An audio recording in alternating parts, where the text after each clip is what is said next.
you know, your lifespan has been through some really interesting times. See, now that's the place where I was blessed. The 3rd and the 18th, a paycheck was there, you know, and we learned to stay within those means as much as we Yeah, could. yeah, And then whatever we could pick up on the outside was the gravy, and you get some little extras. But that we were blessed. I never understood a recession. And when you read about the history, we've been through a number of them from the 50s on. yeah. And You like didn't a dummy, I experience just walked it. right through them, just not. Yeah, And even today, it's not, it hasn't hit me personally, right, because they still pay me. right. And they, it's sufficient. We got enough to pay the bills and do little stupid things, and as long as we don't go over the board. Right, that's right. But but you still are enjoying yourselves Yes. and doing things that you want to do. Like Friday. Yeah, right, exactly. I'm looking forward to that. Yeah, I'll bet. I'll bet. So Frank. Chicken story. We're talking about the chicken fiasco. It all started with my partner Jimmy Petrick, who owned a spread out in Lorain County, and he had chickens and pigs and turkeys running wild on his property there. So he told me about a farmer up on Root Road that was selling out his chickens 50 cents a chicken, and they were laying hens. He said, "Come on, let's go get some." So he went and got some. I followed him the day later, and I picked up 100 of them. But we don't have a farm, so my Aunt Stacia lived out in Strongsville. She had 6 acres out there in a little barn. So unbeknownst to her, I brought some chickens out to her, and she's very open. She let me have the barn. So we unloaded the chickens, and in the meantime, I picked up 2 little kittens to keep the chickens company. And we put them all in the barn. Okay, the next day I went out there, and in the barn was a huddle of feathers. They all got scared by something, and they all go to the corner, and they smothered about 10 or 15 chickens. So then I had to bury them. Okay, so then we start feeding the old hens. And we had a cage out behind the barn. We'd let them out in the open. They'd peck on the ground, whatever there was there. But I started buying the cracked corn by the 100-pound sacks, and these chickens were vultures. They ate more than they were worth. Out of that, what remaining probably 85 chickens, we probably get maybe a dozen or 2 eggs. Yeah, and they're all laying hens. So we'll remedy that. We'll get a rooster or 2. We went to Schulte's and bought a couple of roosters, and I think they were gay. They never increased in the numbers. And then to go collect the eggs was really a chore because I worked different shifts, and my brother George hated chicken. He was afraid of them. The only one that really would go in was Granny Sullivan. She'd go pick them up. But Mom, she was a chicken, and everybody else was afraid of them. But anyhow, the chicken get lice. Ew. Oh yeah, and when I went in there, they're jumping all over. They get on you too, but they don't bother you. Huh. So the next thing is I got to go buy a bag of lime, and I spread those chickens and I bury them in lime. It killed all well, it didn't kill them all, I guess, but it took care of some. But these things were eating so darn much, and they eat clamshells too, to grind up the corn. Oh. They get it in their gullet, and they take the whole kernel corn or the cracked corn, and they grind it up like, I guess all fowl do that. Anyhow, it was getting to be more expensive than they were worth. So okay, we cage them up, and I put them on the back of the old Chevy again, and they stayed outdoors overnight in our yard. And I took them down to Schulte's. He gave me 15 cents a pound for them. Oh. So there I witnessed the end of the chickens. The guy grabs them by the neck, and he's got a ring with a knife on it. He just slits their throat and throws them into a revolving bat with rubber fingers that just strip the feathers all off. And then they take them out, gut them, take the head off, and you got a chicken. Really? So I said, before you weigh them up, let me have a couple. So he gives me 2. Okay, I'm gonna make chicken soup. And I made chicken soup, and you couldn't tear that chicken apart. It was so tough. It was strong. But it stayed in its enzymes for a couple of days, and it just melted away. So that was the end of the chickens. We only got a house for $12,500. That's our first home on West 95th Street. And I got a little equity in it by now. I don't know what year this is. But there was a house down on West 41st Street that had 4 families in it.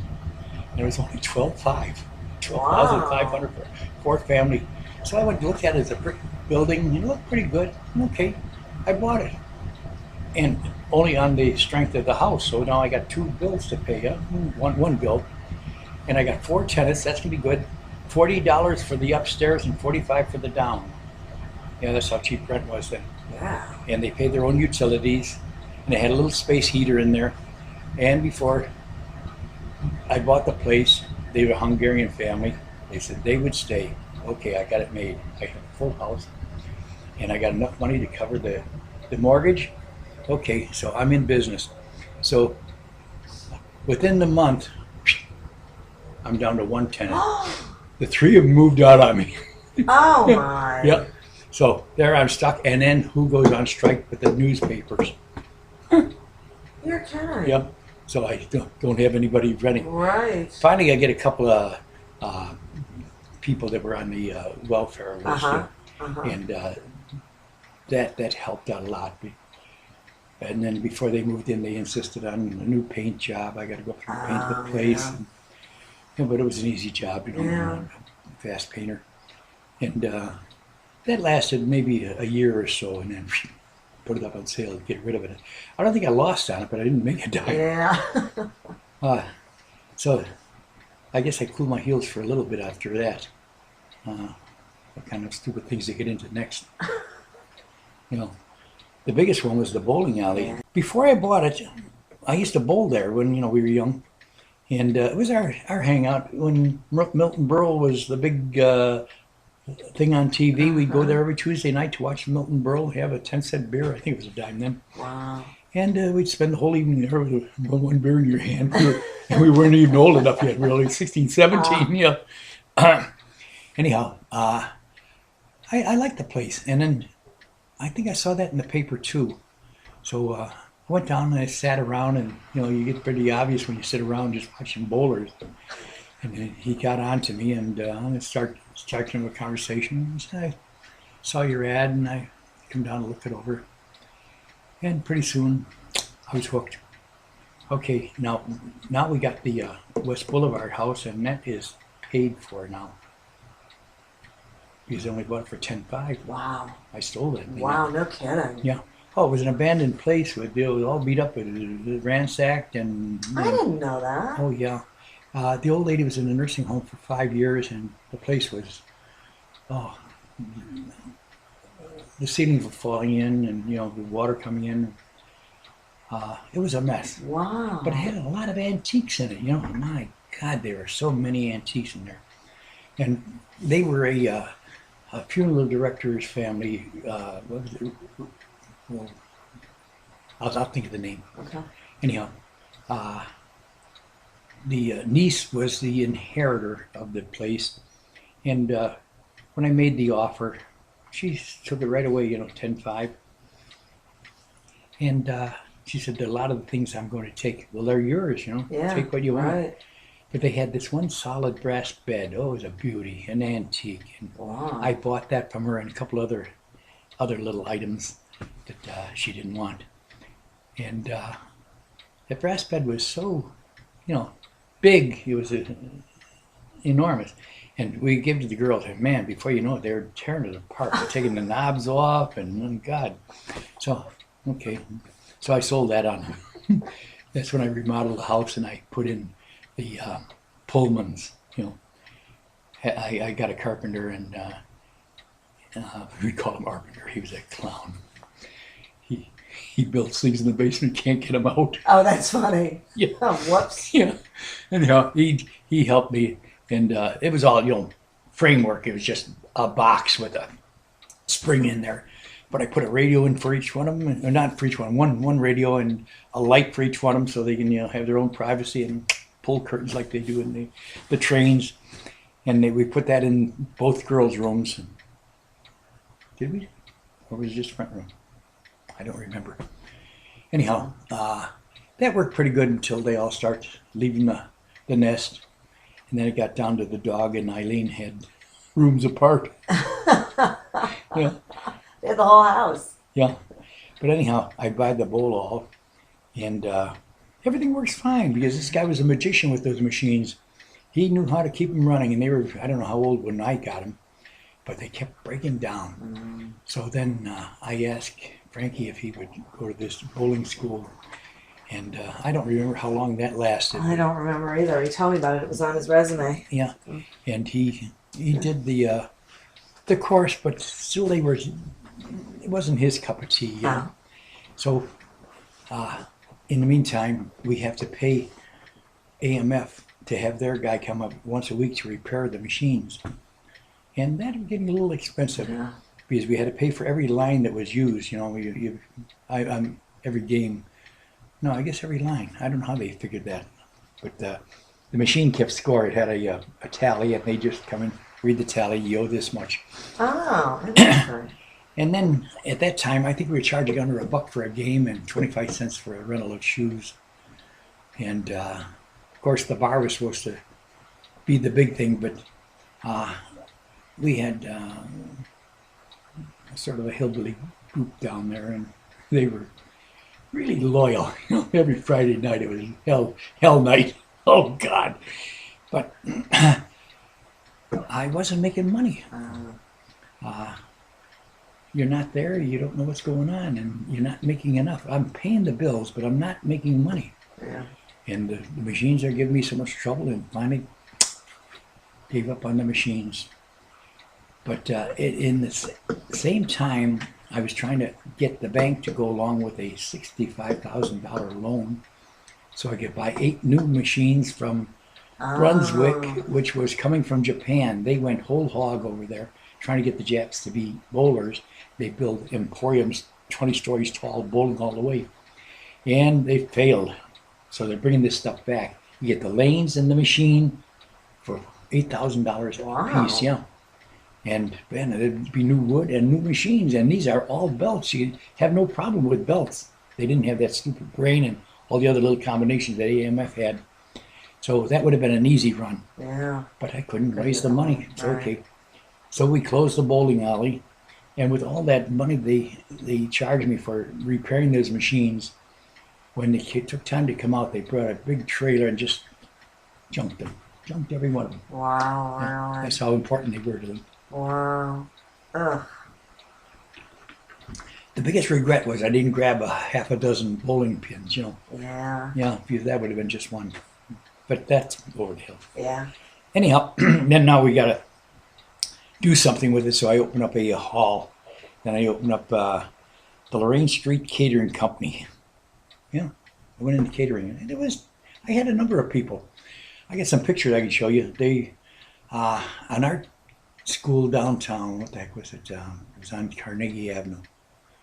They were having their commencement party, and they rented the hall.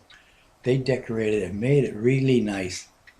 And I had all these homemade tables, just out of plywood 4x8s. Yeah. And I bought maybe a couple hundred chairs from Holiday Inn that was closing down, or they were changing their furniture around. Some of those are still around. Frankie's got, or Jimmy's got one in his basement, I know, and I think Den's got one, and maybe a table or two that we had. Wow, really? Yeah, some remnants of it. Anyhow, they did a real nice job, and I don't remember what the heck I charged them, but it had to be reasonable to get them in there. And they were nice people. They didn't destroy anything. But then I start getting bands in there. I hired a Dixieland band called Fingers, Fred Fingers or something like that. And as soon as it'd be on a Friday night, and as soon as the band comes, the crowd didn't, because I upped the prices. And I lost my shirt. Even the band was paying me for their drinks. But I still had to pay the band.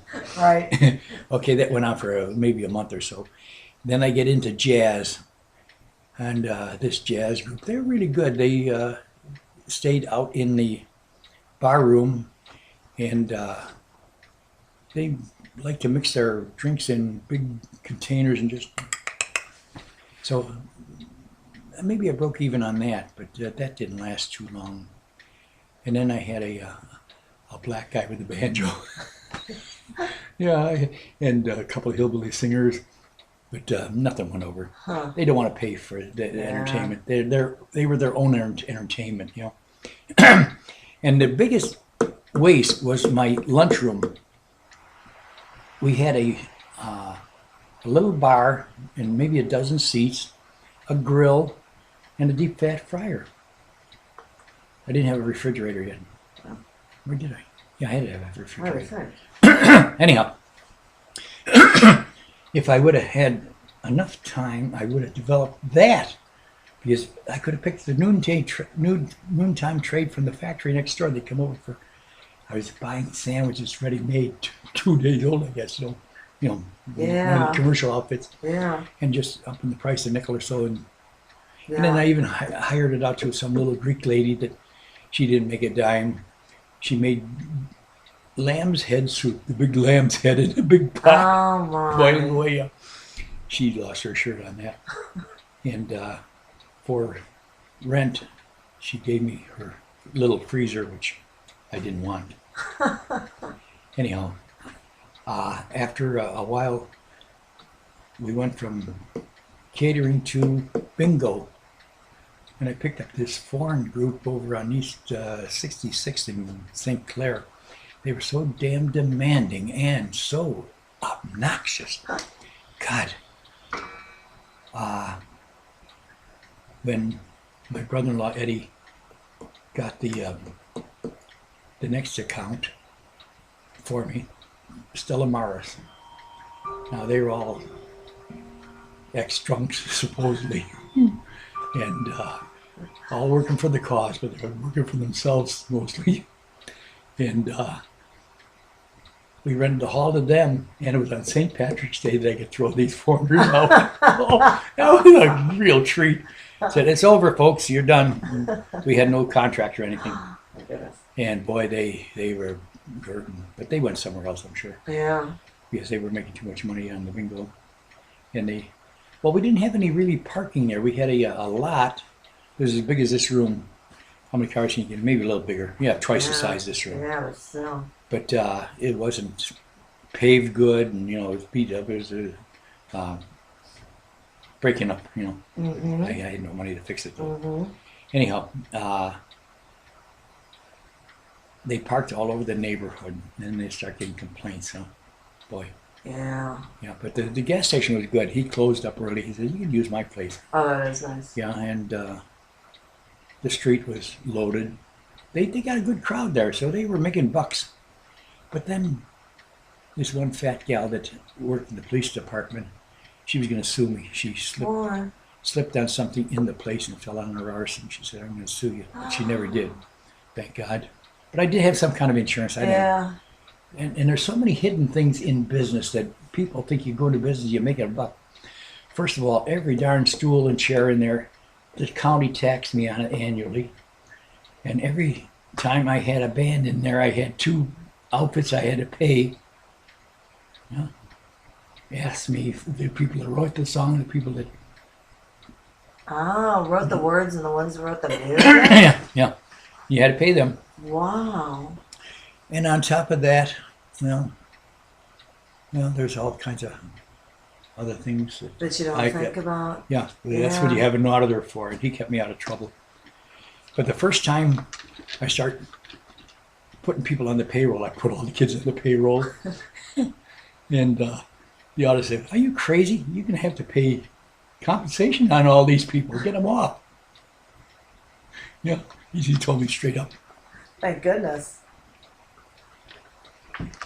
What I should have done, though, for the 10 years, I should have kept Mom on as Oh, yeah. hostess and cleaner-upper. Yeah. And got her Social Security, never pay her. Yeah. She would have been in good shape today. Right. But I had no smarts. Yeah, well, who knew? Yeah, who knew? Yeah.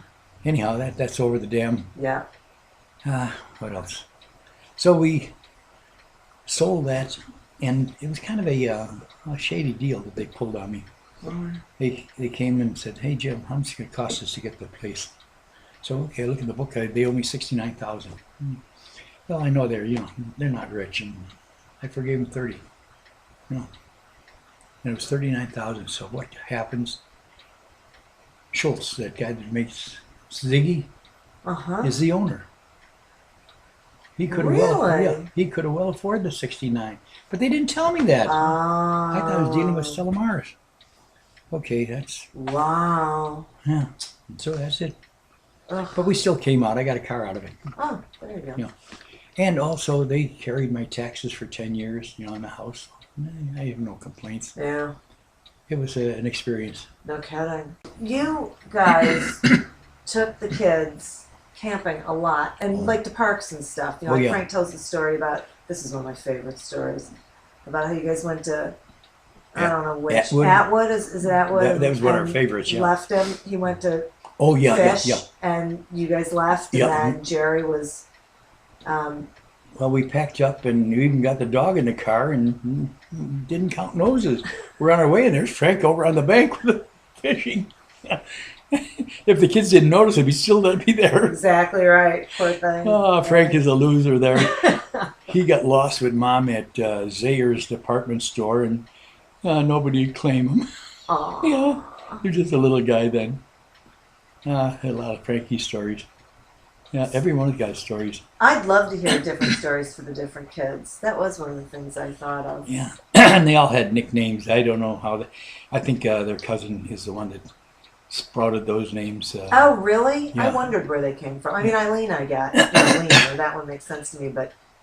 Yeah, they call her Leanie and Avid the Gravid and... Oh, what else? Avid? I don't know. But it was Kevin Sprons, I think, that started all that. And he even made T-shirts for them. And he drew the giraffe, and that's Jimmy. Yeah.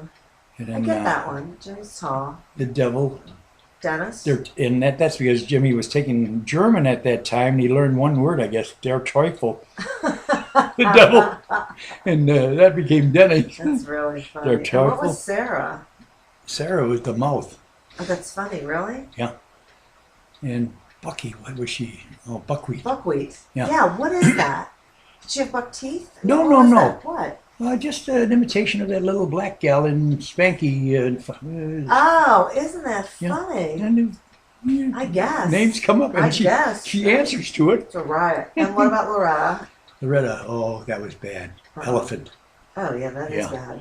And they would tease the hell out of her. They'd be sitting at the table and say, "Pass the butter." Like an elephant.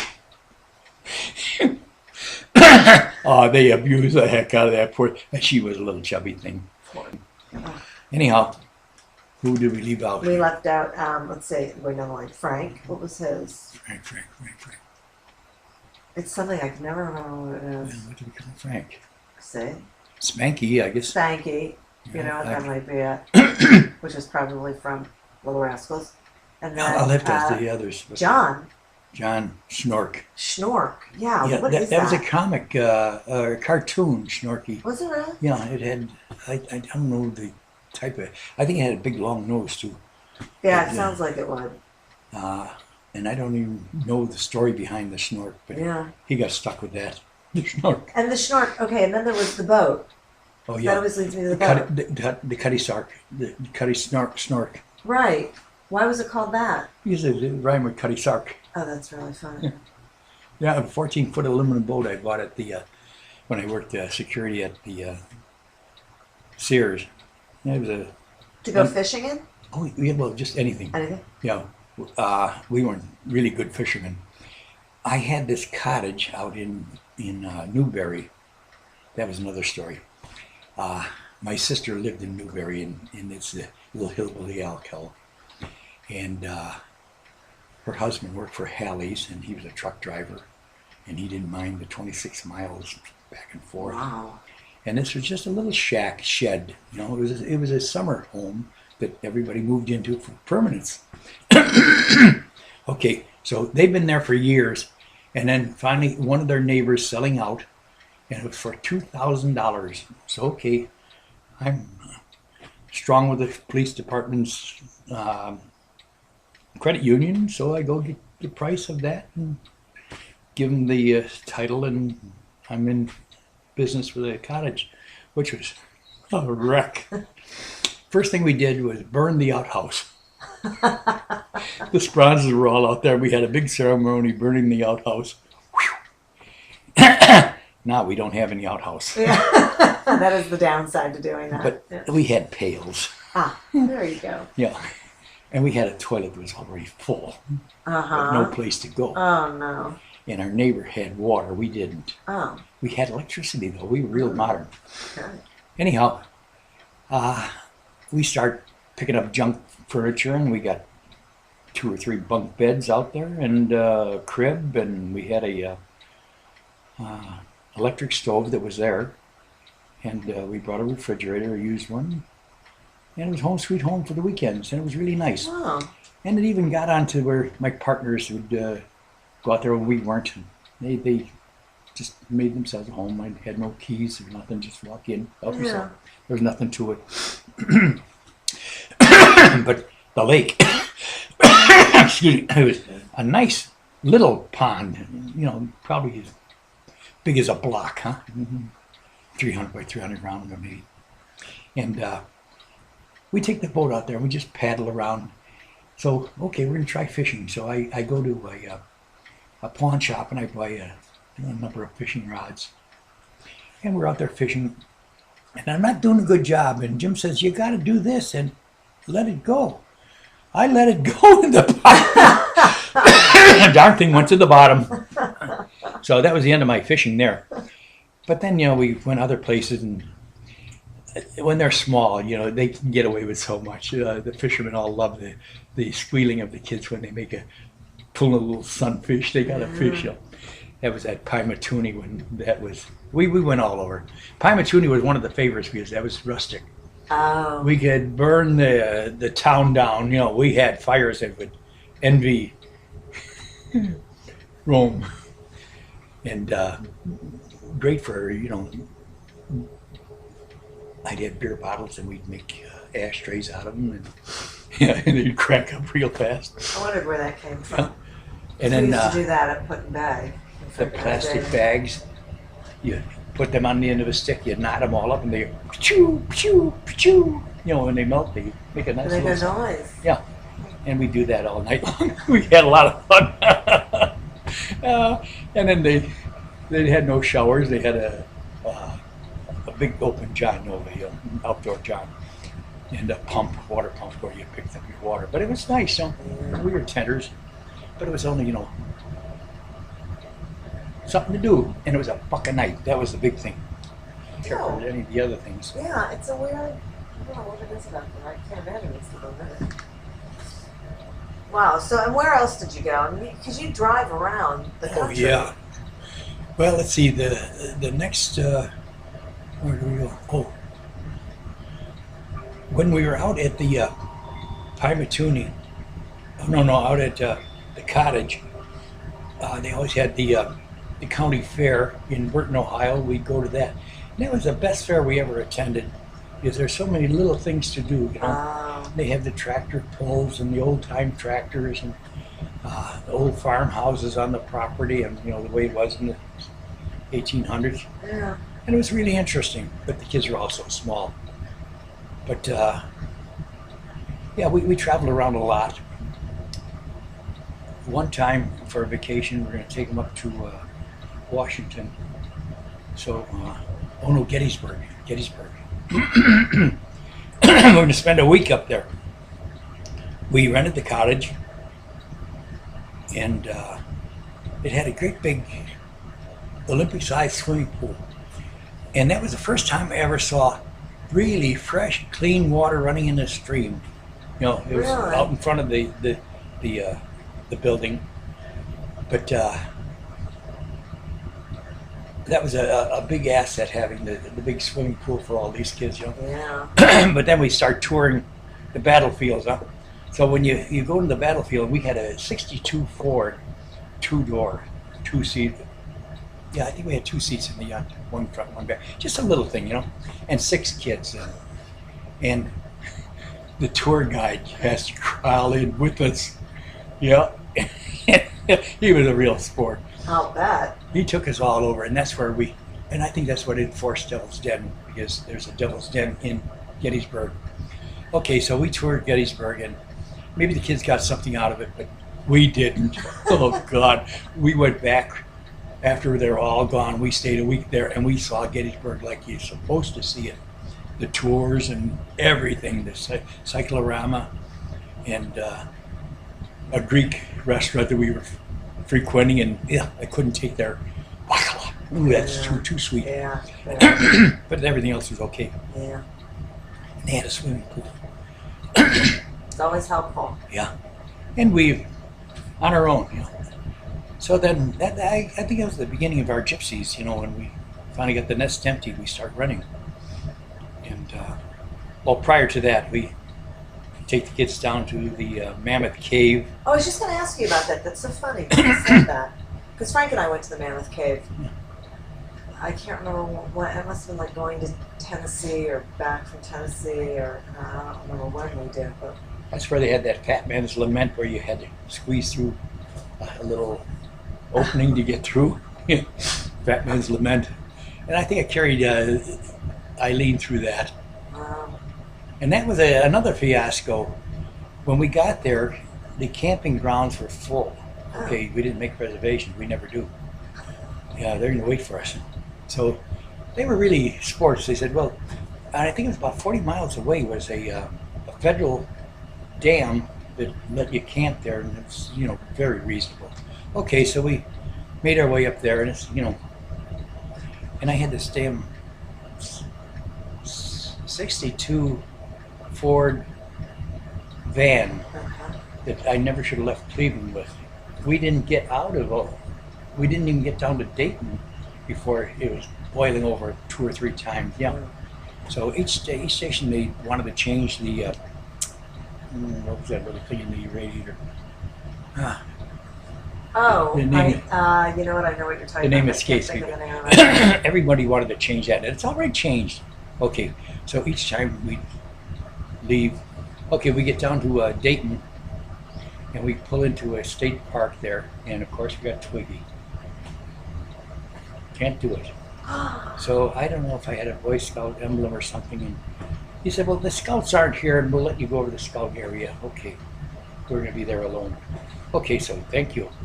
We went over there. I park. We start unloading, and somebody, I think it was Mom, said, let's go on the other side. It's nicer over there, maybe shade or something, I don't know.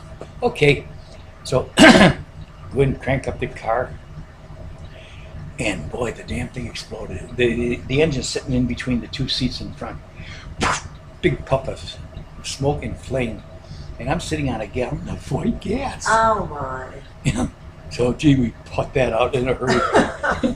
So then now I got to unload the truck, get rid of the gas, and go find a gas station, see what they can do. Nothing. They want to put that thing in again, man. Nothing. So they didn't do nothing for us. Okay, so we go back to the cave, and we tour the cave, and then that night a violent storm blows in, and it swept everything off our table and knocked some other people's tents into the lake. Their possessions were in there, and our tent was on aluminum poles with a S-hook that kept it up, and this wind picking it up and dropping it down made a big cup for water. So all I had was a big pile of water in the middle of the tent. So I got to get out there and get rid of the water and rehook it. Yeah. In the meantime, everybody's getting drenched in there. The sleeping bags are wet. The dog is wet. Everybody's wet. So we suffered the night there. Okay, we're going home. So we're heading home. But we always save enough for one meal on the way home. And we saw all the way down there, Gypsy something, big eatery, you know. So okay, we're gonna hit the Gypsies on the way home. But that, I think, is about a 600-mile trip. So this is not a fast truck. Wow. So we got to spend the night somewhere. So I don't have a credit card or nothing. I go in the Holiday Inn, see how much they want. Oh, forget it. And with that, Mom, okay, we go down the street another 100 miles or so. We find a motel, $12, and they had, I think, 2 or 3 big double beds in there, and a shower. So there we're in for the night. And the next day we go to the Gypsy Cellar. That was it. Yeah, and it was Nothing. Oh. It was a garbage scow. Anyhow, we ate. And we made our way home. So then when we get here, I take the truck into the radiator place, and here, the radiator's rotted out. Yeah. So they repaired that for whatever bucks they repaired it for. And then I sold the damn thing. Got rid of it in a hurry. Yeah, boy, okay. But then in the same vein, that truck took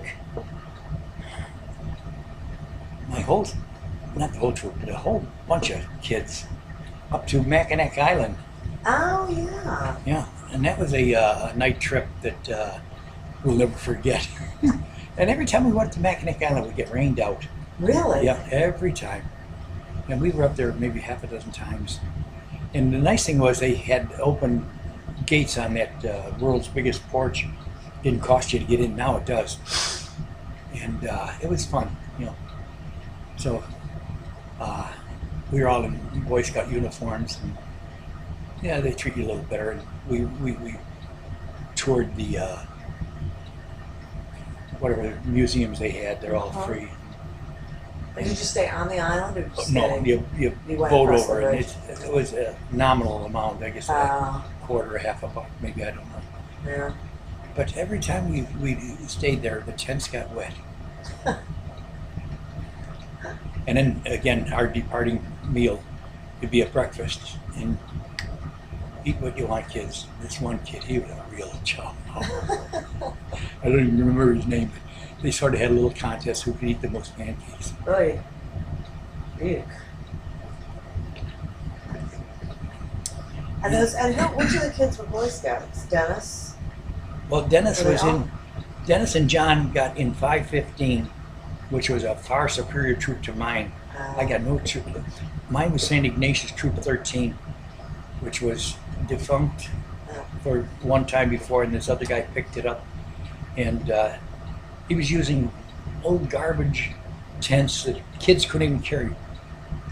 They were from World War I. Oh my goodness. Heavy canvas with beeswax and whatever else he put on there to waterproof them. Kids couldn't even carry them, you know?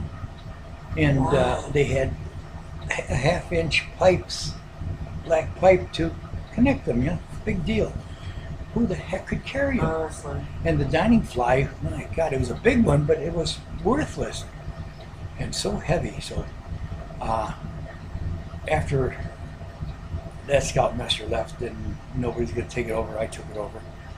And I never had scouting, so I get the manual and learn a few things about it. But Denny's troop was teaching me more than I was getting out of anything, you know, whatever they did, I kind of imitated.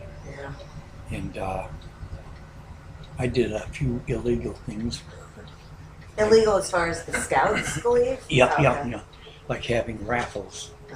You know, I had a 50-50 raffle. You buy a $1 ticket and you might win, and whatever it is, you know. So we had the kids all selling tickets and having parents, and what we were doing, we want to buy tents, you know. And these are tents that it's a 2-man tent, and one kid can carry it. It's all aluminum and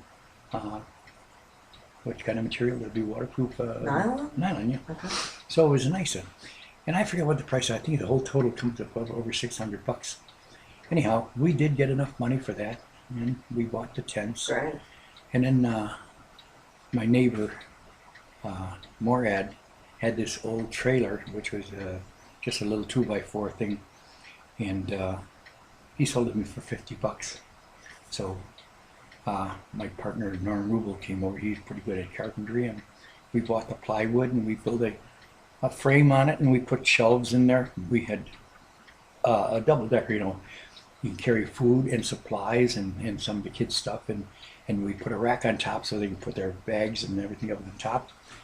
And it was a real nice thing. We painted it brown paint in Troop 13, St. Ignatius, and bought license for it. Had it licensed to the church, so I don't know what happened to it. So that was their property then. And it worked good because we used it for our campouts too. And one time we went to Pymatoonie, No, not Pamatuni. Atwood. And it was my sister's 25th anniversary. And as a anniversary gift, we sent them to Hawaii. Oh, nice. But they had 6 kids to take care of, so we took them. And then we took them camping. Oh my goodness! With your aid? With our aid, and if you don't think we were hillbillies, oh man! Wow. Yep. Oh, and they were terrible, every one of them. They had that boat out in that water with maybe a dozen people in it. Oh. Oh, yeah, God. And I don't know if everybody could swim. And then they take it out at night, and it had no running lights. They're running up and down that lake, and you don't know what's in that lake. Yeah. There's logs and everything, you know. And it's too late to, you had to just pray that they get back, and they did. Oh, thank goodness. And no accidents. That was great. Yeah. They always talk about that. So, and I always remember some Moral Food couple came in with their big trailer, awning, television, sitting out there drinking, and we're right across from them with this bunch of hillbilly kids. Oh, God. That's the way to be now. Then another time at the same place, it was a weekender, and I took the troop out there, and I laid down the law. Nobody leaves the camp alone. You got to take a partner with you, and you got to tell me where you're going. Okay, Yeah. So this former Scoutmaster's kids are kind of independent and doing as they damn well please. Okay, they took off, and they were gone for an hour or so. Had to go looking for them. So we found them. Okay, that's it. Pack up. We're going home. You can thank them for that. It's over. Right. And when I took them home, I told the parents just exactly what happened. They're out of the troop. I don't know. They won't listen. Yeah. That's You their. can't have that. But then, they turned around after, they go to the same church, and they were quite friendly after a while. But you don't want to abuse any kid, but... Yeah, but that's not abusing them. You can't do that. It's dangerous. Well, the same thing when we were going out to Philmont, Stress that. Stick together. You got to have a partner. If somebody does something, you got to have a mouth there to shout. That's right. Yeah. It's self-protection, 2-man rule. Mhm. Yeah, it's true. Okay. So where do we go from here? I was thinking of something now. I can't remember what it is. Are you doing good? Or are you? Mhm. Okay, good. I know what it was. Were you at your aunt's? Where were you when you guys dug up the gas line? What was that story? That was a water line. A water line. Yeah, it ran from her house back to their cottage, which, it had to be 500 feet, and they're chopping wood for the fireplace, and it's innocent, Missed it, and it was shallow. They split that knife. Oh boy. Had to make some quick, I don't know where the heck I found the shutoff, or run and get a coupling and get the glue and put it back together and bury the sucker. Right. Okay, move. But that was a nice thing. That aunt was so accommodating. I took the kids on a forced march in wintertime. We went out to Brecksville, the entrance to the To Metro Parks? the Metro Parks. Uh-huh. What's that, Route 21, huh? Uh-huh. And we're going to make our way up to Rocky River, or Fairview. And when we started out, the snow didn't look that bad because, the streets were kind of plowed. But when we got there, nothing was plowed in the park, and it had to be a foot deep. Wow. And that was really tough walking. So, okay, we start the march, and it was like baton. Man, they start straggling. Come on, move it up. And I don't think I had any other adult with me. And I don't know how many kids I had. So, gee whiz, we struggled along, and it was really tough. And we finally get to 130th Street. Cut it off here. Let's go down my aunt's house. All these wet kids.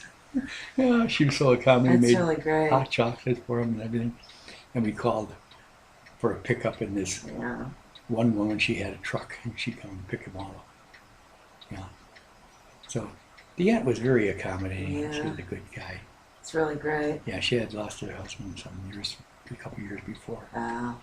And I'd go out there and help her. I'd, do whatever I could for her. Yeah, it's nice to have a big family.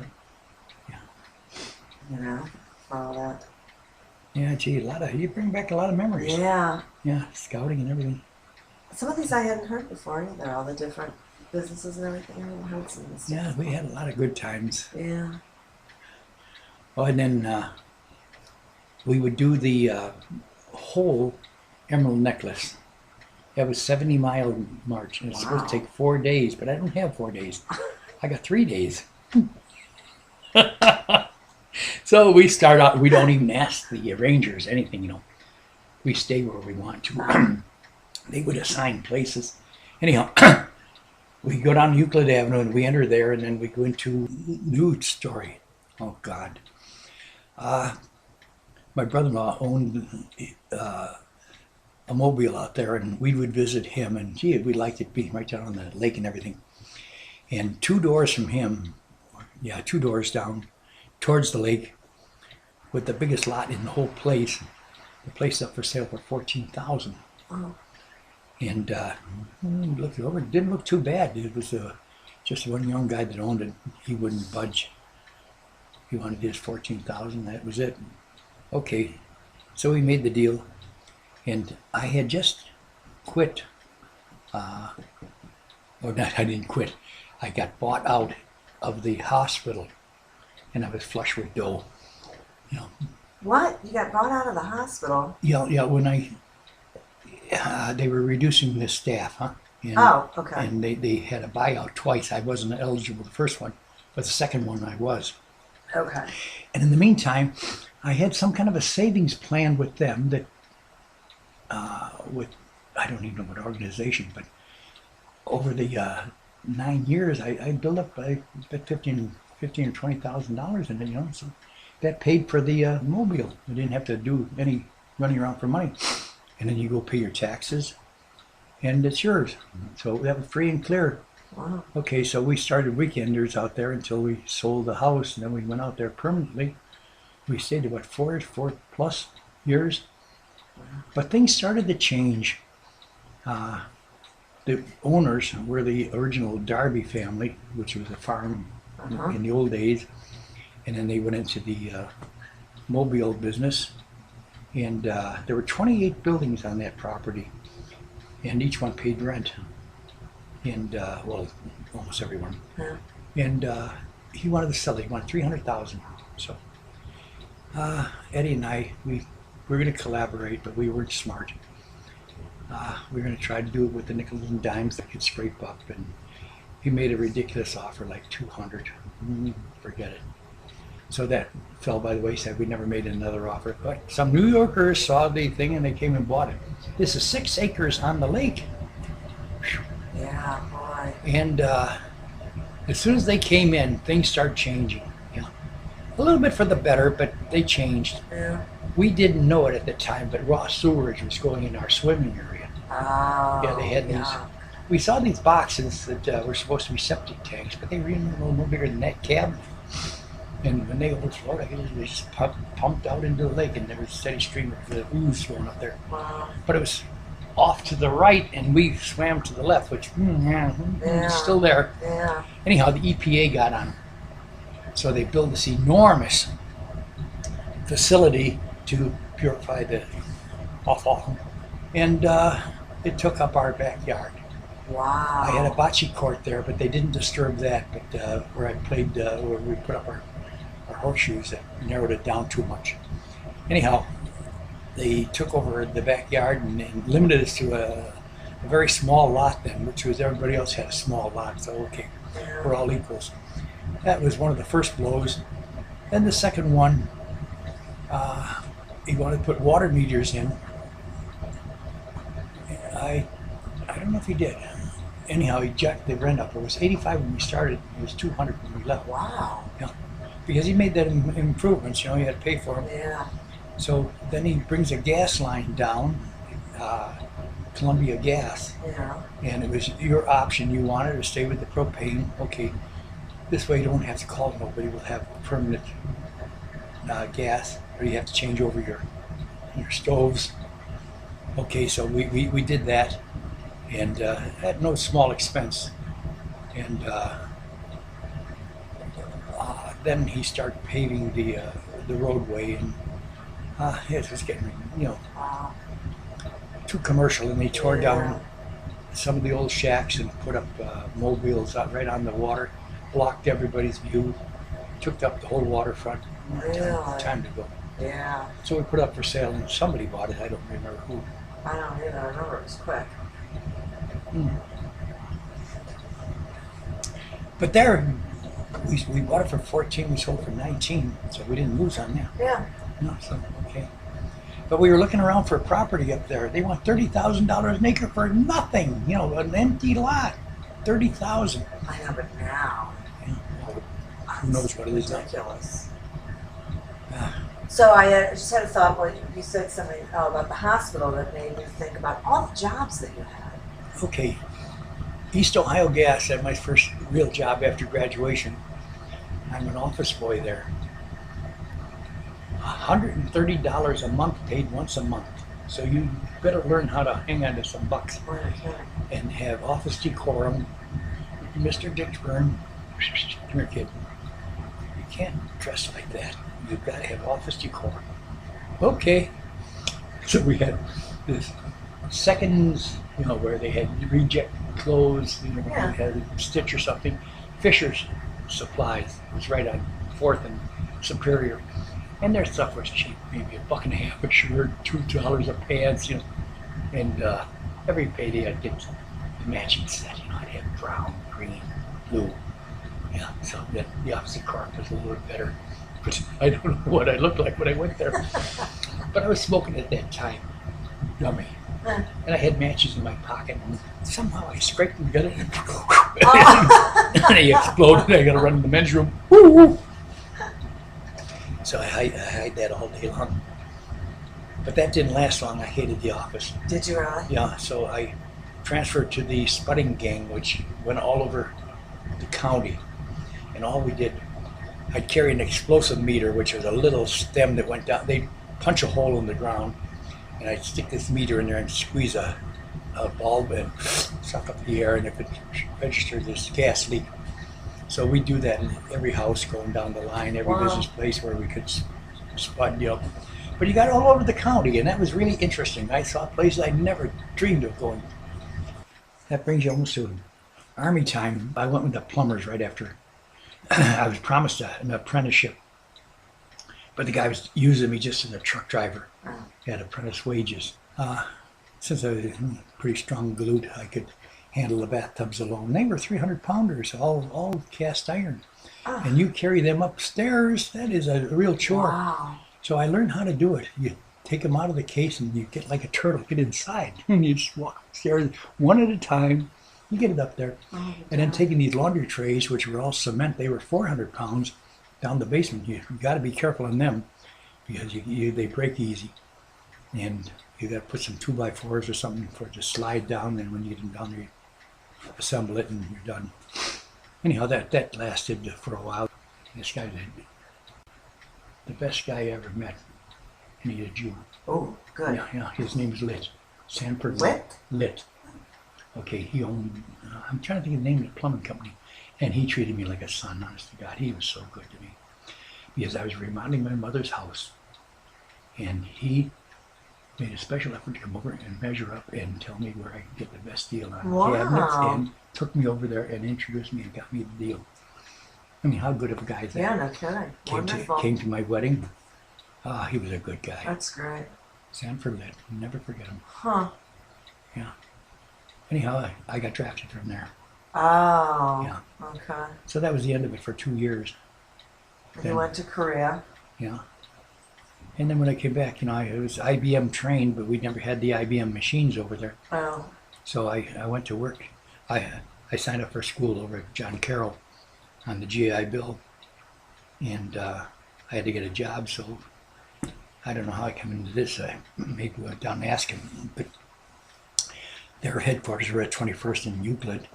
So I get to be the night shift there. I was the only one working, and I got the key to the place, and I go in and do my job and run off the payroll and call it quits. Wow. No clock to punch or nothing. I don't know how they paid me. I forget.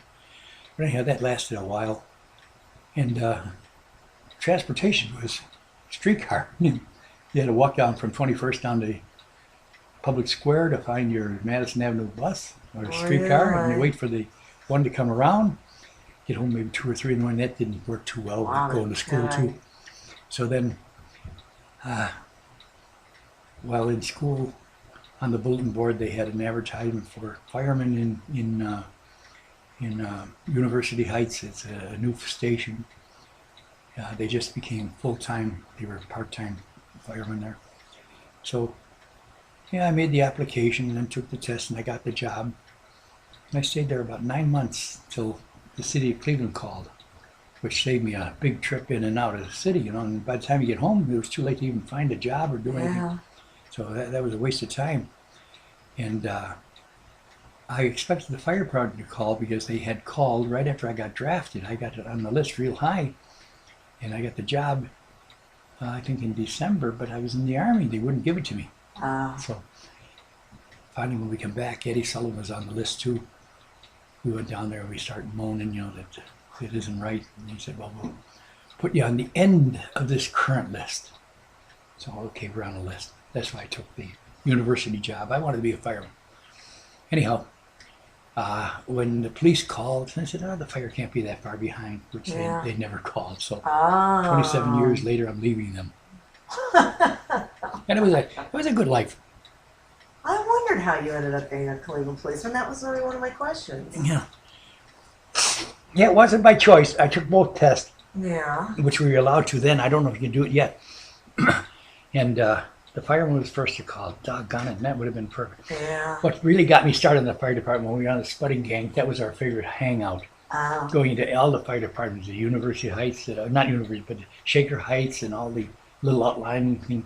And they were so accommodating. They let you use the John and offer you a cup of coffee. Yeah. They're good guys. Yeah. And I thought, gee, this would be nice to be part of that. So I never made it. Huh. Yeah. But interesting that 2 of your boys did. Yeah. I mean, do you think that came from that? You from knowing about that? I don't think so. I don't think they were that, aware of it. Yeah. Because I didn't talk too much fire. Yeah. Because it was only there 9 months, and you don't learn everything or enough. That's right. But he was an old Cleveland Fire Lieutenant. Redmond was his name, and he was probably first time he had a real command, and he was a tough little bugger. He was okay, but he was tough. He wanted too much. He wanted to keep you busy 8 hours a day. And we had this nice little Jeep that, it was a handsome thing. And it had the bars with a ladder up on it. You look real official, and all shiny red. And it had a linear hose, maybe a couple 100 foot, dangling off the back that you have to hook onto a hydrant. And it was a nice little thing for a little brush fire or something if you ever had to go out in a hurry, or a cat in a tree or something like that. And he took on the job of painting the fire hydrants for the city. So he sends me out. Aluminum paint, and don't come back with any paint on that red car. The wind is a bugger. Oh, you cannot. I did have splashes on. I had to shine that sucker until it got off. And he was such a stickler. Every time we go out in the truck, you had to be behind every tire, and if there's gravel in there, you pull it out. Really? With a pick. And then you had sessions of knot tying, and every Sunday morning, which was every other Sunday for us, we had hose practice. You get out there and you see how much you can hold that hose down. And those hoses get pretty strong and throw you. You take 2 or 3 guys to hold them sometimes. And if you don't watch what you're doing, you get hit in the head with that, you're done. So it was an experience. Wow. But the only fire, and I wasn't there for it, our service garage burned down. They're on the same property, the garage catch on fire. Oh my God. How does that happen? Who knows? I didn't know nothing about it. Anyhow, the biggest thing we had were people having heart attacks. Oh, really? And we responded with the hook and ladder for heart attacks. I've never understood why the fire alarm was called for that. And we carried this breathing machine. What do they call that? Iron lung? No. It was about as big as that table, and you took 2 of you to lug it in. And it was some kind of breathing machine. I'll think of the name of it. A respirator? Respirator, yeah. And that was the big thing. We didn't have anything else. Yeah. Wow. unless he was gone, which most of them, some of them did. Yeah. So that was an experience. Then after we get on the police department, I don't even have a uniform, and I'm put out with Jimmy O'Connor and another guy I don't even remember. I sat in the back of the car, and I'm in a suit, and I look like the executive, and they're my helpers. And the first job we go to is up here at Rocky River Drive. Some little gal with 2 kids out in the rain, 2 drunks in the house, and they kicked her out. Oh man. I can't take that. I started assaulting the guy. Really? O'Connor takes me outside. Hands off. I thought you'd come in and just teach you the lesson, No. Then he locks us out. Then we're all out in the rain. Okay, lady, find a place to go. Right. Yeah. Where did she go, do you know? Into the neighbor. Oh. Cripes. But you learn. Yeah. You learn in a hurry. And were you always a detective, or were you a beat No. You started out as a beat cop? I had 10 years in the uniform. And that was good practice, because we went from 2-man cars to 1-man cars, and that was not a good deal. Okay. Because every now and then you get in a situation you can't handle alone. Like, this one night, there was a motorcycle club that came from Superior Avenue because they followed the bartender. Okay. And he opened up at 123rd in Lorraine, and we get a council complaint, and those are the worst. When the councilman sends a complaint, it's a must. You got to take care of it. Okay, so at 2 o'clock in the morning, 2:30, when the bars are supposed to close, and they're out there, vroom, vroom, vroom, vroom. Okay, they're all parked on an angle. And I just calmly went down there and started ticketing every one of them. And you stupid little jerk, what do you think you're doing? I said, you're paying a ticket, that's what you're doing. And one of the big mouths, I had to shut him up, not physically, but just put him down, I said, hey, if I need some help, all I have to do is call. Do you want to start something? No. So they said, we don't worry about that. We'll give it to our rider. He's one of the policemen. He'll take care of it. Oh, well, thanks for the information. Yeah. I don't turn it in for 2 weeks. Okay, and that did eliminate it. Did it really? Ah, boy. And Christmas Eve was the worst night. Was it really? Family fights. Oh my God, the damn booze ruins everybody. You're a policeman, but what about these, like Sears and all these other? Well, that was all part-time work. Yeah, I had lots of part-time work. Oh God, I had some pretty hazardous ones. There was my partner, who was an enterprising son of a gun, Slovenian, and he loved to find jobs for us. And he had this one friend who contracted a job to re-roof a crushing machine for the steel mills. Now this thing is 100 foot in the air with a corrugated steel roof that's rotted out, and the beams are rotting out because this crushing is limestone, and lime eats up steel. Okay, so the first thing we got to do is at this guy's garage is put Cosmoline on all these corrugated things, which is Cosmoline? A heavy grease. It gets all over everything. So you had to have some disposable clothes, Anyhow, that worked okay. It was in the garage, and you just keep painting until they're done. Okay, now we're ready to go to work, and we're not going to go to work where any union guys are going to see us. We're going to do it Saturdays and Sundays only. And happily, it's getting to be winter time. Woo, ain't that fun? And we're going up 100 foot on a steel deck, and you put a rope around yourself and tie onto the best piece of steel you can find so you don't fall off the roof. And you tear off one, you lower it down through the hole. It goes all the way down to the inside there. And we haul up another one, put it in its place, and if you need to replace that beam, he burned it off and put in a new one.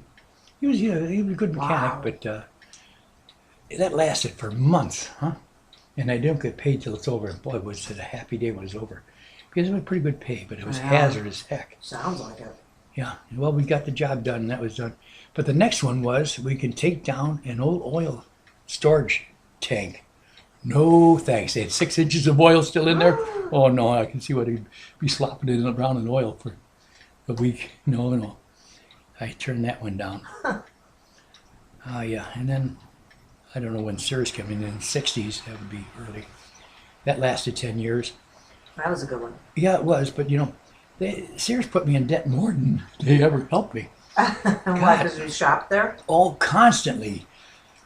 Talk about deals. The one guy, he was the manager of the boys department, and he had some leftovers that were given away at ridiculous prices, pants, and they were these straight legs, and the kids wouldn't wear them.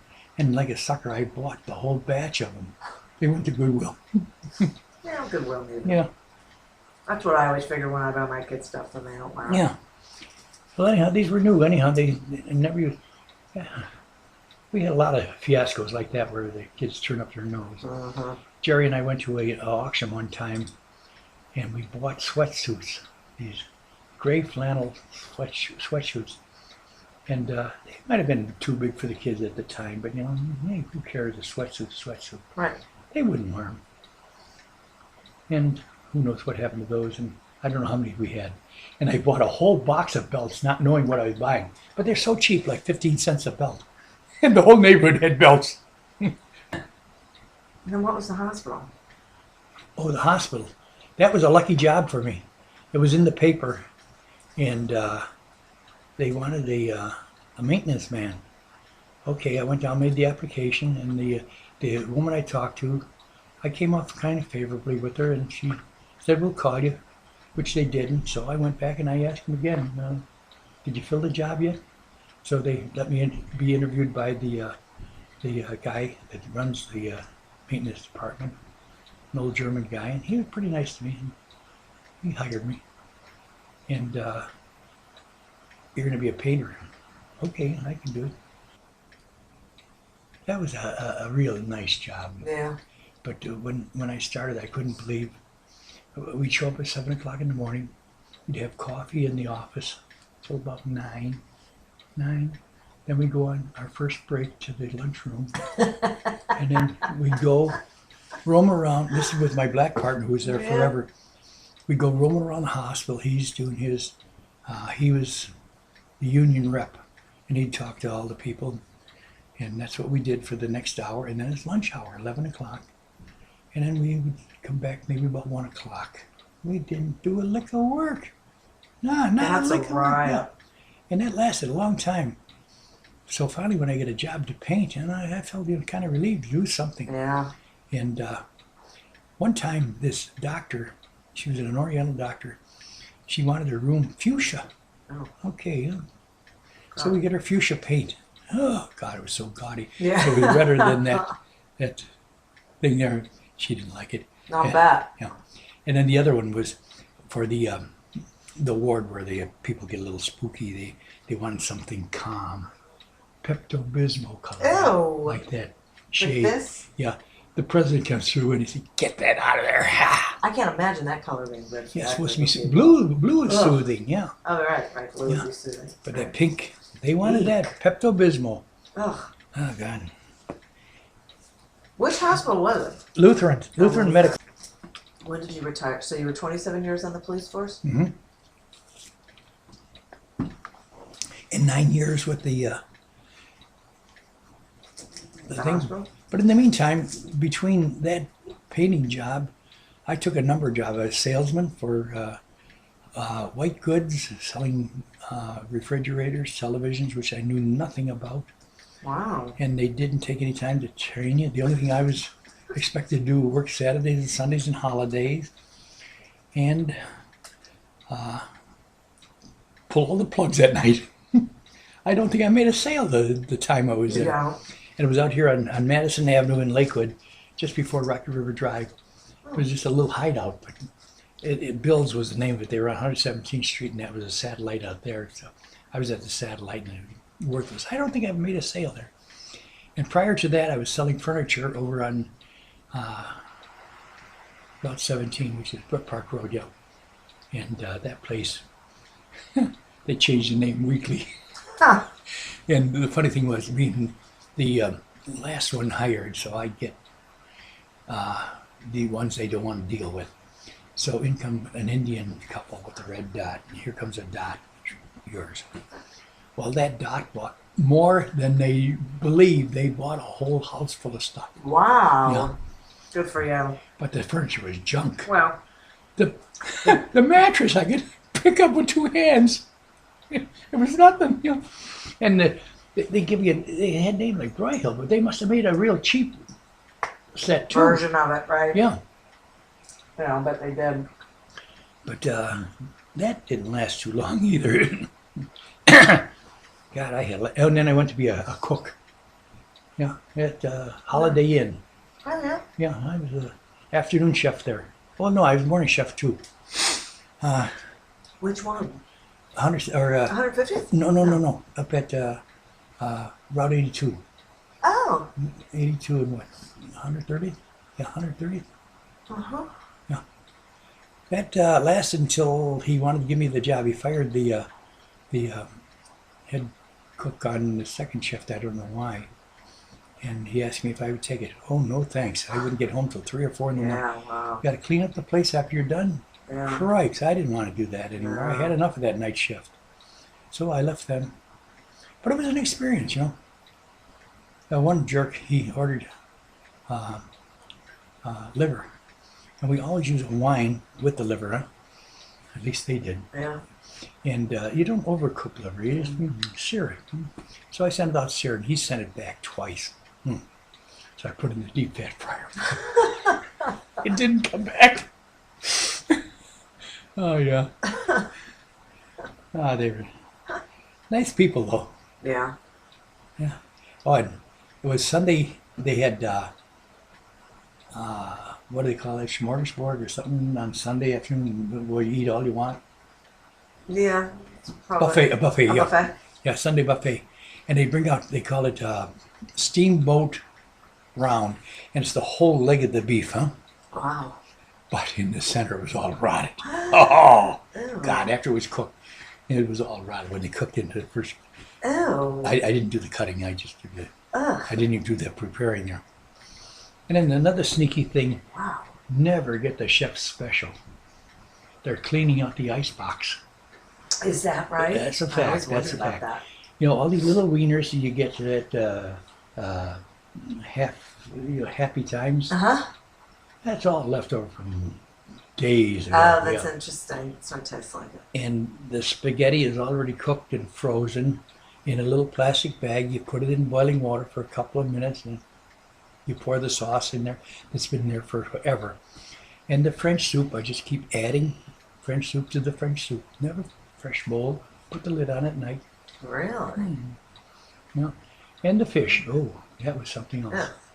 It would be a week old before they have a chef special. That's But not the very people special. go for it. Honest God. Anything free out on the counter, they ate. Yeah. Yeah. Yeah. You convince yourself it's good. Wow. I had no idea that you had all these jobs. Oh, yeah. I don't know if I'm missing any. Yeah, I kept pretty busy. Yeah, you did, didn't But it you? was an interesting thing, you know. You learn a lot. Learned Exactly a lot right. to do. Yeah, Oh, right. and I was a roofer, too. Really? Yeah, oh, heck yeah. Being this heat, Yeah. no shirt. Thought it was great. I Yeah. thought it was great. Yeah. I don't think so, no. Nah. Plus being up there on those roofs. Then I had a part-time job with the pipe covers, you know. Oh, did you really? Father-in-law fixed me up with that a couple of times, really good ones. The one was out at Diamond Shamrock, and we were filling a silo with fiberglass. Ew. And what you had to do is haul up the bags of fiberglass, dump them in there, and then jump in on 'em to pack them down. Really? No mask, no nothing to cover, nothing eyes, and just jump in there. Yeah, it was a good job. I guess. Did you get fiberglass all over you? Oh, heck yes, yeah. You get eaten alive. Yeah. Yeah, but and that was while I was in the Army. I come home and just hold for a couple of days, yeah. Yeah. So I can't kick on that. Another job that Jimmy Sullivan gave me, which was great, but yeah, I'm working the night shift, at the police in the day shift with the pipe covers. And I got to be at the job at 8 o'clock, which was okay. I get off at 7. Wow. And it's out at University Hospital. They're building Rainbow Hospital, huh? Oh. And they had a black contractor that came from Detroit, and he got the job. And he mishmashed so many things there that, you know, they had to call in some subcontractors, straighten out. He put walls where they should not have been, and they did this and that. But anyhow, the carpenters were stealing the pipe cover's job of all things. And that's a no-no in the trades. Yeah, no kidding. Yeah. Okay, so Jimmy goes out there. He's the business agent. He's going to pull the job, which will close them all down. No, don't do that, Jim. We'll retract and get off, and you can take over. And we apologize. And okay, I'll send my mechanic in the morning. So tell him what you're doing. Okay, I'm the mechanic. I show up with a 5-gallon pail with some little tools in there, scissors, knife, and that. Okay, what I'm going to do? The windows. They're going to put a heater in front of each window. And to keep the heat inside, they're going to put a styrofoam padding 4 inches thick, as long as the window. Okay. And you take 2 nails, and you dip it in the glue, you stick it on the wall, you let that harden, you come and you impale that thing, and then put 2 cleats on. Done. Now, I'm a mechanic. But this thing, I think, is 7 or 8 floors tall. And I could have done that place in 2 days and been gone. He says, you don't dare do that. That's got to last 6 weeks. Oh, Christ. So here I am carrying 1 sheet of this styrofoam up the stairs right next to an elevator just to kill time. Try killing time. It is the hardest thing to do. 8 hours is like a life sentence. Yeah. Honest to God, I could not wait. And I'm falling asleep most of the time. And I got to drive home. Boy. Big. Yeah, and then get maybe 6 hours sleep and go back to work. I wondered if that was going to be one of the questions. Yeah. Wow. But those were the days. Huh? You did what you had to, you know. Yeah. Yeah. It was honest hard work, but it worked. It did. It did. And still found time to, you know, do stuff with the kids. And, Oh, yeah. yeah. And we always try to keep them in the yard, you know, keep them interested in something in the yard. The ice skating, the forts, the water fights. We were notorious for water fights. Yeah, it's interesting because they still are. Yeah. Yeah. But it was a good life. Yeah, no kidding. No kidding. So here we are. You know, Yep. closing out. Kids? We're closing down. Nah. Oh, yeah. Yeah. Doesn't seem like it. Well, you got to face facts. Yeah. At some point. And I'm at that point. And I accept it. Yeah. Yeah, I do. I have no fears. I had a good one. And how many people Sure last did. as long as I had? True. And you know, I got, not like compliments, but did like surprising. You're how old? Yeah. No. I can't believe it. Yeah. But now they can believe it. Yeah. Yeah, but boy, you have such great memories, you know. Oh, yeah. And really, You evoke a lot of them, though. it's a lot of fun because listening to you, I realized why I wanted to do this, which is there are such great life lessons in the stories that you tell, and you don't tell them to be life lessons, but they are. Just the way you talk about the things that went on are really, it's... They come natural, though, you know. You do what you do. Uh-huh. And, I don't know. Never abused anybody, you know, Yeah. break into anybody's house or steal anybody's car or anything No. like that. None of that. No. Well, and you know, the 2 of you raised 8 great people, you know, 8 good citizens, hard workers, you know, people have a good work ethic and have great senses of humor. Thank goodness. I'm glad for that. Yeah, me too. Me too. Yeah, we maybe a little work humor sometimes. Maybe a little, but that's okay. I don't know how you couldn't, you know, with that combination of people. Oh boy, I like the little barbs I get from the kids. I know, me too. Yeah.